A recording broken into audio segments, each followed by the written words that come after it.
Hello everyone, welcome back to my channel. అందరు ఎలా ఉన్నారు friends? I hope all are doing good.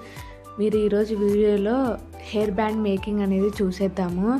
మనము ఇక్కడ వితౌట్ MDF బోర్డు యూజ్ చేయకోకుండా, అలాగే OHP షీట్ యూజ్ చేయకోకుండా మనము లక్ష్మీ కాసులతో హెయిర్ బ్యాండ్ ఎలా తయారు చేసుకోవాలో చూసేద్దాము. వీడియోలోకి వెళ్దాం ఫ్రెండ్స్.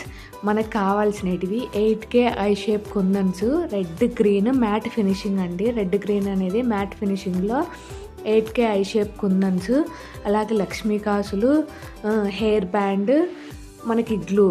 ఇక్కడ మనం సర్కిల్కి సర్కిల్ వేసుకోవడానికి ఒకటి ఏదైనా తీసుకోవచ్చు. మీరు ఒక క్యాప్ కానీ ఏదైనా క్యాప్ కానీ సైజు మీ ఇష్టం అండి. ఇక్కడ నేను 1 ఇంచు ఉండేది సర్కిల్ అనేది తీసుకున్నాను. సైజు మీ ఇష్టము. 0.75 తీసుకోవచ్చు, 1.5 ఇంచ్ తీసుకోవచ్చు, ఎంతైనా తీసుకోవచ్చు. ఇక్కడ చూపిస్తున్నాను కదా, నేను OHP sheet MDF board use చేయకోకుండా నా దగ్గర ఇది ఉందండి. ఇది రికార్డ్స్ది, మనది పేపర్ రికార్డ్స్ రాస్తాం కదా, ఆ పేపర్ ఉంది. దాన్ని యూజ్ చేశాను. మీరు ఏదైనా యూజ్ చేయొచ్చు. MDF బోర్డు కానీ OHP షీట్ కానీ మీకు ఎలా ఉంటుంది అనేది కూడా పిక్స్ పెడతాను ఇక్కడ. OHP షీట్ MDF బోర్డు ఎలా ఉంటుంది అనేది కూడా ఇక్కడ పిక్స్ పెడతాను. లేకపోతే మన కార్డ్బోర్డ్ ఉంటుంది కదా, అదైనా యూజ్ చేయొచ్చు. ఏదైనా యూజ్ చేయొచ్చు, మీ ఇష్టము. నా దగ్గర ఇది ఉందని మీకు ఆల్రెడీ ఒక వీడియో పెట్టాను MDF బోర్డు యూజ్ చేసి.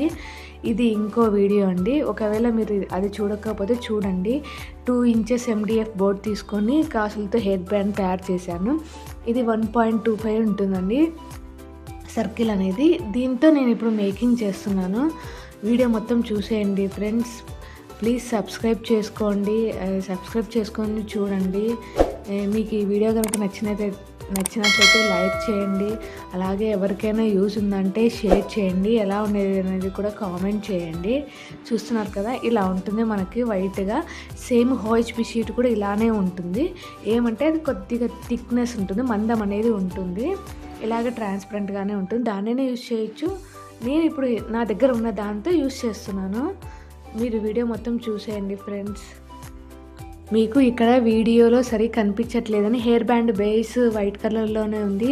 నేను తీసుకున్న కింద బ్యాక్గ్రౌండ్ కూడా వైట్ కలర్లో ఉంది. సరిగ్గా కనిపించట్లేదని చెప్పి నేను రెడ్ కలర్ క్లాత్ వేసి మీకు క్లియర్గా కనిపించడం కోసం చూపిస్తున్నానండి. వీడియో మొత్తం చూసేయండి. మీరు ఎలా ఉండేది అనేది కామెంట్ చేయడం మాత్రం మర్చిపోవద్దు ఫ్రెండ్స్.